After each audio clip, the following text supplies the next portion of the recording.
வணக்கம். வாழ்க வளமுடன், வாழ்க வையகம். உலகத்து மக்கள் அனைவருக்கும் எல்லா நாட்களும் மகிழ்ச்சியானதாக அமையணும்னு வாழ்த்துறோங்க. இன்னைக்கு பிள்ளையாரப்பா, நான் எதை பற்றி பேச வேண்டும்? எழுதி போட்டிருப்பாயே. என்ன எழுதி இருக்கிறாய்? பார்க்கிறேன். ஆ, ஆகாச கங் ஆகாச துர்கை, அப்புறம் தசரா துர்கை, மூக்குத்தி துர்கை. நான் என்னமோ ஆகாசன்னு உடனே கங்கைன்னு நினைச்சேன். ஆகாச துர்கை, தசரா துர்கை, மூக்குத்தி துர்கை, இவங்க 3 பேரையும் பத்தி பேசணும். முதல்ல ஆகாச துர்கை எங்க இருக்கா அப்படின்னு பார்த்தாக்கா, கும்பகோணத்துக்கும் மாயவரத்துக்கும் நடுப்புற இருக்கிற இடத்துல இருக்கா. அவளுக்கு பேரு வனதுர்கான்னு பேரு. ஏன் அப்படின்னாக்கா, வனம்னா காடு, காடுகளில் உள்ள இருக்கிற புன்னை மரத்தில் வசிப்பவள், அதனால அவ பேர் வனதுர்கான்னு பேரு. இப்ப நான் சொல்ற இந்த ஆகாச துர்கா கதிராமங்கலம் அப்படிங்கிற இடத்துல அவ நிக்கிற அழகும், சாதாரணமா துர்கை என்ன பண்ணுவா, ஒரு எருமை தலையில நின்னுக்கிட்டு கோவமா இருப்பா இல்லையா? அபய ஹஸ்த வரஹஸ்தம் இருந்தா கூட ஏதோ ஒரு அவகிட்ட ஒரு கோபம் இருக்கும். ஆனா இவ மகா சாந்த துர்கையா இருக்கா. இந்த கைய அபய ஹஸ்தத்தை இப்படி காட்டாம இப்படி காட்டேன் இருக்கா. அர்ச்சனை பண்ற போது அவளுடைய உள்ளங்கையில வியர்வை துளிகளை இன்னைக்கும் பார்க்கலாம். இதெல்லாம் நடக்குமா அப்படின்னா நீங்க போய் பாருங்க. அந்த உள்ளங்கையிலிருந்து அப்படியே முத்து முத்தா வியர்வை வருகிறது. இந்த சிலை எப்படி இருக்குன்னு கேட்டாக்க, பத்ம பீഠத்தில் தாமரை பூவில் நின்று கொண்டிருக்கிறாள். சாந்த துர்க்கையாக இருக்கிறாள். இவ என்ன பண்ணினாலாம், மகிஷாசுரனை கொன்று அந்த இந்த ரத்த வெறின்னு சொல்லுவாங்க தெரியுமா, அந்த கோவத்தோட அவ இருந்த பொழுது பரமேஸ்வரன்ட்ட கேட்கிறா, எனக்கு எப்ப சாந்தம் வரும்?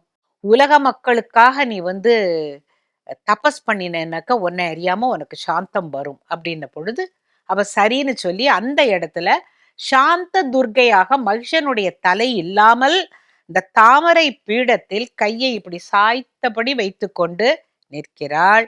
தபஸ் செய்கிறாள், புன்னகையோடு இருக்கிறாள். உலக மக்கள் எல்லாரும் நல்லா இருக்கணுங்கிறதுக்காக தபஸ் பண்றா. அது மட்டும் இல்ல, அந்த தவ வலிமைக்காக அவளுக்கு முந்தியெல்லாம் கூரையே இல்லாம இருந்ததாம். அந்த கூரையே இல்லாம இருந்த போது இப்ப என்ன பண்ணிருக்காங்க, கூரை மேல கட்டி அந்த சிலைக்கு மேல அப்படியே மேல ஒரு ஒரு சின்ன துவாரம் வச்சிருக்கிறாங்க. அது வழியா சூரிய வெளிச்சமும் படும், மழையும் படும். இந்த துவாரத்தின் வழியாக இவள் தினமும் காசிக்கு போய்விட்டு மீண்டும் வருவதாக ஒரு ஐதீகம். அதனால இவள் தினமும் காசிக்கு போய் தன்னுடைய தவ வலிமையை கூட்டிக் கொண்டு திருப்பி வருகிறாள் அப்படின்னு ஒரு ஒரு ஐதீகம். அந்த கோயில்ல போய் பார்த்தா தெரியும். 6 அடி உயரம் அவ நிக்கிறா, அவ்வளவு அழகா இருக்கு. இவளை பிரதிஷ்டை பண்ணது அகஸ்தியர், மிருகண்டு ரிஷியால் வணங்கப்பட்டவர். இதெல்லாம் சொல்லிக்கிற பொழுது அப்படின்னா கிட்டத்தட்ட அது ஒரு 2000 2500 வருஷம் இருக்கும் போல இருக்கே. அப்படின்னா அவ்வளவு பழமை வாய்ந்தது. மிகவும் அழகான துர்கை, வன துர்கை அப்படின்னு சொல்லப்படுறாங்க. அவளை அவளை பாராட்டுறதே எப்படின்னு கேட்டாக்கா, எல்லா தெய்வங்களின் சக்தியையும் தனக்குள்ளே வாங்கி இருக்கிறதுனால, அம்மா துர்கே ஒன்ன கும்பிட்டாலே போறோம், நாங்க எல்லா தெய்வங்களையும் வணங்கினது போல் ஆகும் அப்படின்னு இந்த துதிப்பாடல்கள்லாம் இருக்கு. கம்பருடைய ஊர் பக்கத்துல தேரெழுந்தூர். அவருக்கு ஒரு தரம் வீட்டுல ஒரே மழை கொட்டி அவரோட கூரையெல்லாம் ஒழுக ஆரம்பிச்சதுதான். அவர் சொன்னாராம், அம்மா தாயே, நான் உன்னை நினைக்காம நான் ஒரு காரியமும் செய்ய மாட்டேன். எனக்கு கண்கண்ட தெய்வம் நீதான் வனதுர்கையே. இப்படி மழை கொட்டுறது என்ன பண்ணுவியோ பண்ணிக்கோ போ அப்படின்ட்டு நான் போய் தூங்க போறேன்னு அவர் தூங்கிட்டார். காலையில எழுந்து பார்த்தா அவருடைய அந்த வீட்டு கூரையெல்லாம் நெல் கதிர்களால் வேயப்பட்டிருந்ததாம். நல்ல நிறைய கட்டு கட்டு கட்டு கட்டா நெல் கதிர்களால் வேயப்பட்டிருந்ததுனால கதிர் வேய்ந்த மங்கலம். அந்த கதிரை அவதானே கொண்டு ராத்திரி பூரா அத்தனையும் அடுக்கி இருக்கா.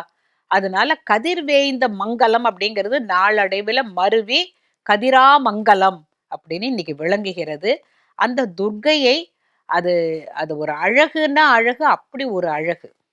சரி, ஒரு முறை அகஸ்தியர் என்ன செய்தாராம், வேதாரண்யத்துல அம்மையப்பனின் திருமணத்தை பார்க்கணும் அப்படின்னு அவர் கிளம்பின பொழுது விந்தியன் அப்படின்னு ஒரு அசுரன் ஒரு பெரிய உருவம் எடுத்து அவரை போக விடாம தடுத்தானாம்.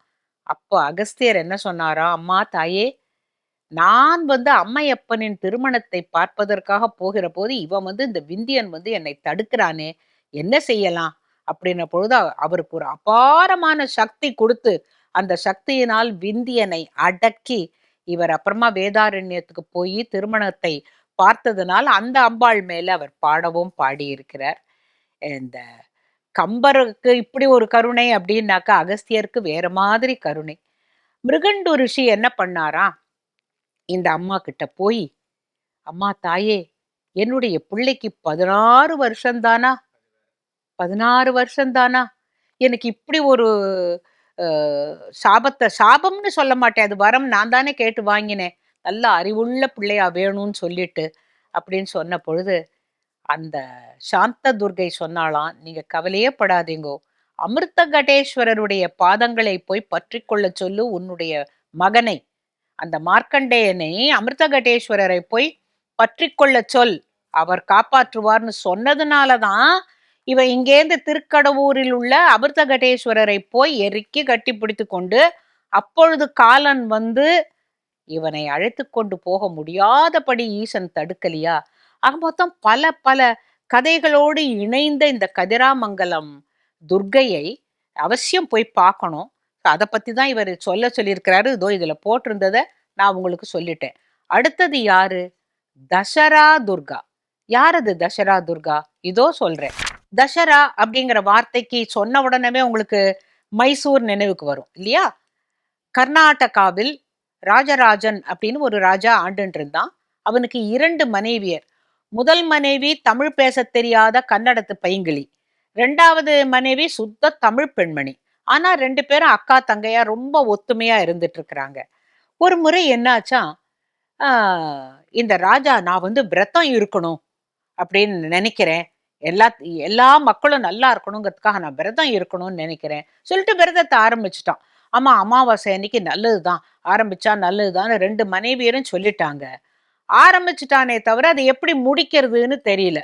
அவன் மனைவியரை கேட்கறான், என்ன பண்றது, நான் பாட்டு ஆகாரம் இல்லாம விரதம் இருக்கிறதுன்னு ஆரம்பிச்சுட்டேன்னு, 1 நாள் ஆச்சு, 2 நாள் ஆச்சு, இனிமே அதை எப்படி முடிக்கிறது அப்படின்னு சொன்ன பொழுது அந்த 2வது மனைவி தமிழ் பெண் சொன்னாலாம், எந்த காளியை குறித்து நீங்க தபஸ் இருக்கீங்களோ, அதாவது விரதம் இருக்கீங்களோ, அவளே நமக்கு சொல்ல மாட்டாளா, அந்த நம்பிக்கையோட நீங்க விரதம் இருங்க, நாங்களும் உங்களுக்கு உடன் இருக்கிறோம் சொல்லிட்டா.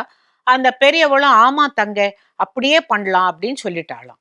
இந்த ராஜா 1 நாள் ஆச்சு, 2 நாள் ஆச்சு, 3 நாள் ஆச்சு, 9 நாள் ஆனவனே சோர்ந்து போயிட்டான். என்னால முடியவே இல்லையே, இப்ப எப்படி நான் இதை முடிக்கிறதுன்னு. இல்ல இல்ல, இவ்வளவு தூரம் வந்தாச்சு, நீங்க தயவு செய்து இன்னும் கொஞ்சம் இருங்க, அந்த காளியே வருவா, அந்த துர்க்கையே வருவா அப்படின்னு அவங்க ஒரே சந்தோஷப்படுத்தி என்ன பண்ணாங்களாம், அக்காவும் தங்கையும் அத்தனை பேரையும் கூப்பிட்டு இந்த அரண்மனை பூரா விளக்கேத்துங்கோ அப்படின்னு சொன்னான்.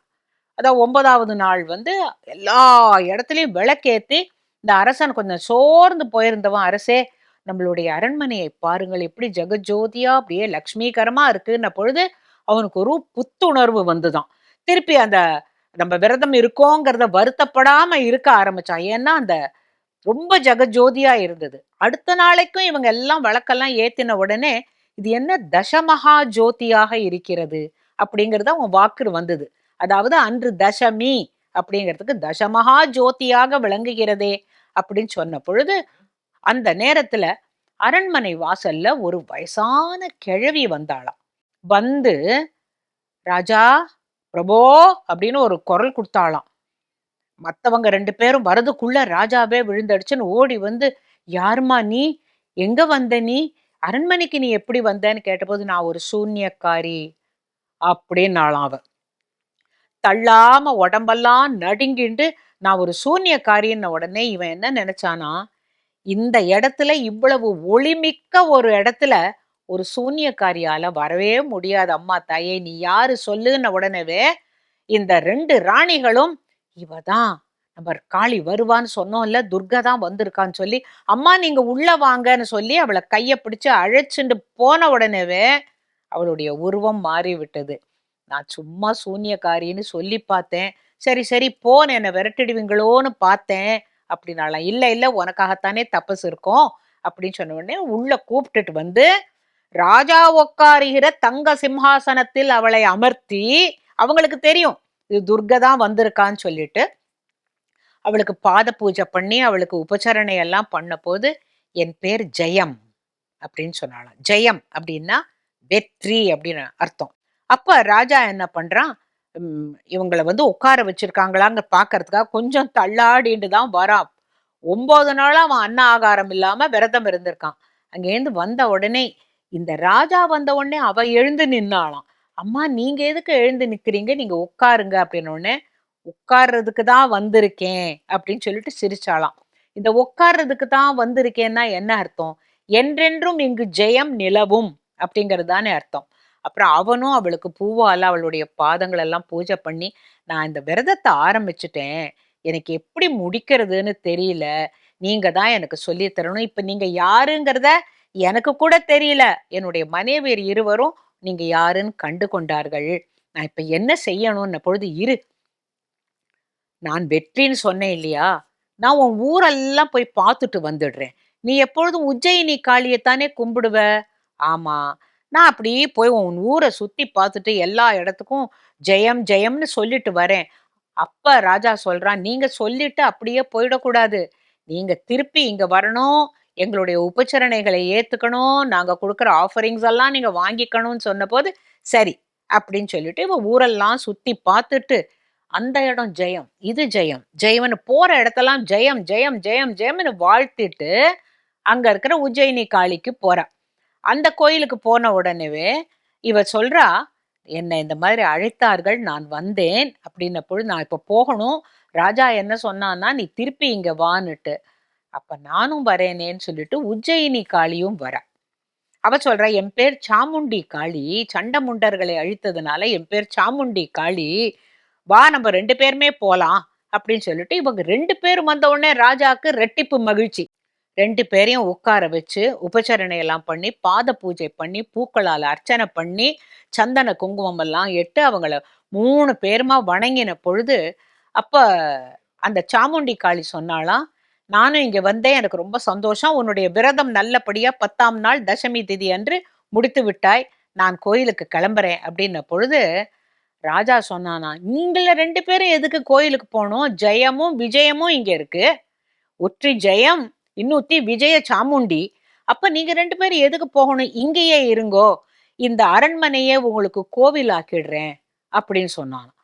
அவங்க 2 பேரும் சந்தோஷமா, முன்னால முடியுமா அப்படின்ன பொழுது, இது என்ன ஒரு பெரிய என்னுடைய அரண்மனைன்னு நான் நினைக்கல, இதைதான் நான் கோவில்னு நினைக்கிறேன், நீங்க 2 பேருமே ஜெய விஜய சாமுண்டி ஈஸ்வரியாக நீங்க இங்கேயே இருங்கோ, நாங்க இங்கேயே பூஜை எல்லாம் பண்றோம் அப்படின்னு சொன்ன உடனே சந்தோஷமா அங்கே வீற்றிருந்தார்கள், அது கோவிலாக மாறியது. இதெல்லாம் பார்த்துட்டு குபேரன் நினைச்சானா, இது என்ன இப்படி ஒளிமிக்க ஒரு இடம், குபேரப்பட்டினத்தை விட ரொம்ப அழகா இருக்கே அப்படின்னு சொல்லிட்டு அவன் வந்த பொழுது இந்த 2 தேவியரையும் பார்த்து, நான் இங்கேயே இருக்கேனே, நான் எதுக்கு அங்க போகணும்னு உடனே அப்ப கடன் கொடுக்கிற இலாக்கா மூடப்பட்டு விட்டது, அவனும் இங்க வந்துட்டான். கூடவே இருப்பாளே மகாலட்சுமி, அவ சொன்னாலாம், குபேரன் எப்போதும் எங்கூட இருப்பானே, அவன் எங்கேயோ போயிட்டானேன்னு சொல்லிட்டு அவனை தேடிண்டு லக்ஷ்மி வர, மகாவிஷ்ணு வர, பார்வதி வர, சிவன் வர, கணேசன் வர, கார்த்திகேயர் வர, எல்லா தெய்வங்களும் அந்த தசரா ஹால் என்று சொல்லப்படுகின்ற அந்த மைசூர் அரண்மனைக்கு வந்து எல்லோரும் தங்கி எல்லோரும் பூஜையை வாங்கி கொண்டதுனால் இன்னைக்கும் அந்த அந்த அரண்மனையே கோவில். அங்கே இருக்கிற தெய்வங்கள் தான் அந்த மாநிலம் மட்டுமல்ல இந்தியா முழுவதும் காப்பாற்றி கொண்டிருக்கிறது. அப்ப எப்போதும் ஜெகஜோதியா விளக்குகள் எரியும். இப்ப வந்து அதுக்கப்புறமா யானை, ஊர்வலம், கச்சேரி அதெல்லாம் பிற்காலத்துல வந்தது. அந்த காலத்துல விளக்கேற்றி வைப்பது மட்டுமே இந்த தசராவுல ரொம்ப விசேஷமா நடக்கும் அப்படின்னு சொல்லுவாங்க. அப்ப அது என்ன துர்கை, அந்த 2 துர்கையும் ஜெயதுர்கா, விஜய சாமுண்டீஸ்வரி துர்கா, முதல்ல நம்ம வனதுர்கா பார்த்தோம். அடுத்து இன்னொரு துர்கா அவர் எழுதி போட்டிருந்தாரு, யார் அது, மூக்குத்தி துர்கா, இதோ அவளை பத்தி சொல்றேன். மயிலாடுதுறை கிட்ட திருமணஞ்சேரின்னு ஒரு திருத்தலம் இருக்கு. அங்கிருந்து 3 கிலோமீட்டர் தூரத்துல கிடாத்தலை மேடு அப்படின்னு ஒரு ஊர் இருக்கு. அந்த தலம் பத்தி திருமணஞ்சேரி எல்லாருக்கும் தெரியும். ஏன்னா கல்யாணம் ஆகாதவங்க எல்லாம் கூட்டம் கூட்டமா அங்க போய் கல்யாணம் பண்ணிக்கிட்டு சந்தோஷமா தான் இருக்கிறாங்க. இந்த கிடாத்தலை மேடு அப்படிங்கிற ஊர்ல ஒரு துர்க்கை இருக்கா.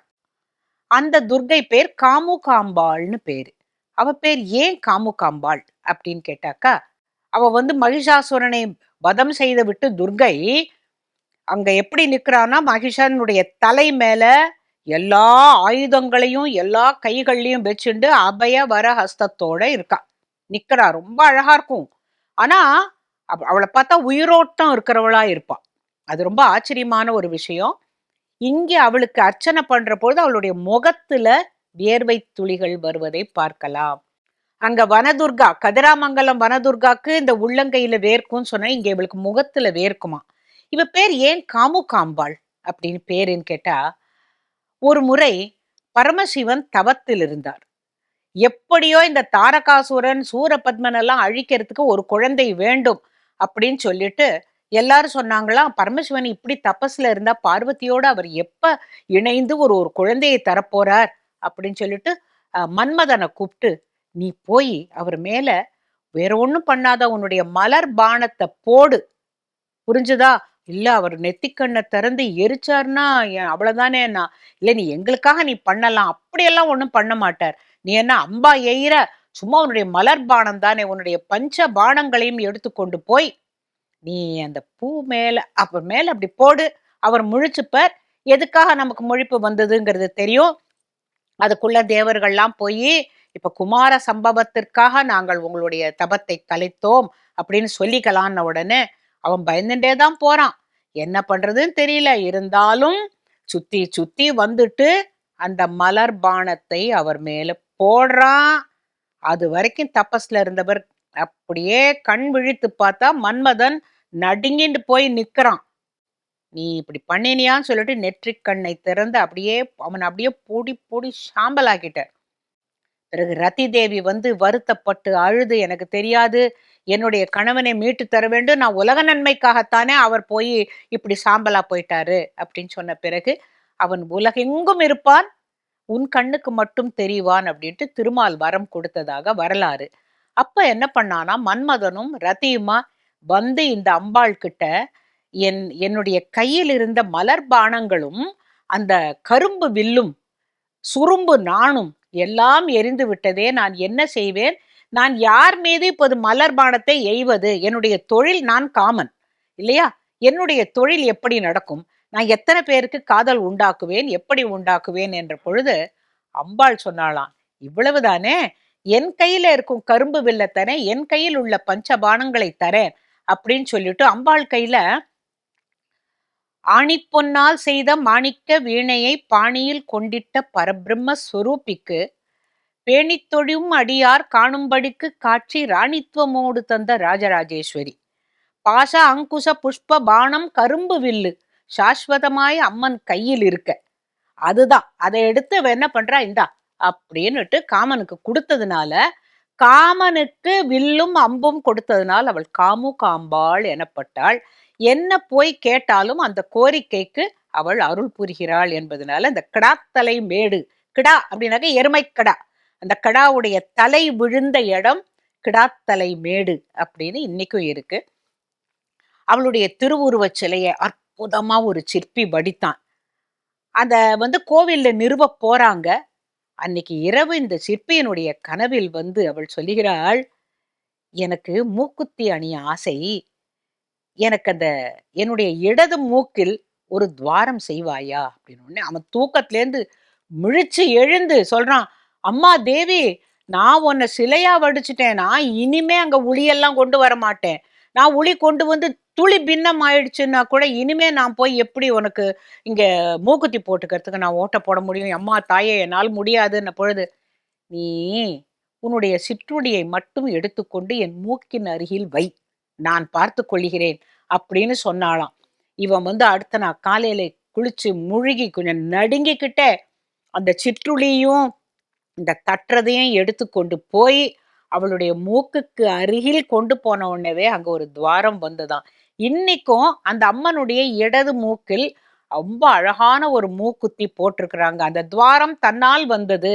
அதனாலதான் இவன் நடுங்கினத்துக்கு இன்னைக்கும் அர்ச்சனை பண்ணுகின்ற பொழுது நீ ஒன்னும் பயப்பட வேண்டாம்னு அவமுகத்திலிருந்து வேர்வை துளிகள் வருகிறது அவ முகத்துல அவ்வளவு அழகான ஒரு மூக்குத்தி இருக்கு.